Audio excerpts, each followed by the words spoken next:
սրբազան հայրերի համաձայնության դեպքում հենց այսօր նրանց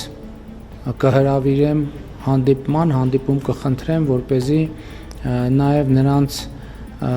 դիրքորոշումները, մոտեցումները հայտարարությունից բխող ավելի մանրամասն հասկանամ եւ իսկ իմ դիրքորոշումները նախկինում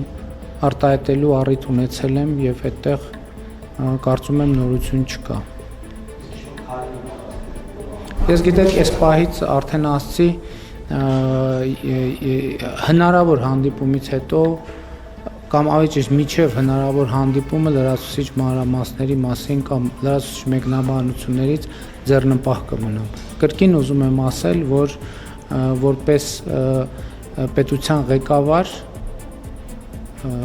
հաստատակամորեն եւ վճռականորեն ողջունում եմ այդ հայտարարությունը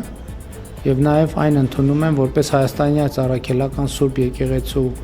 հետևորդ որդիական խոնարհությամբ եւ նախանձախնդրությամբ։ Հավանիչ տեսանյութը եւ բաժանորդագրվիչ նորությունները բաց չթողնելու համար։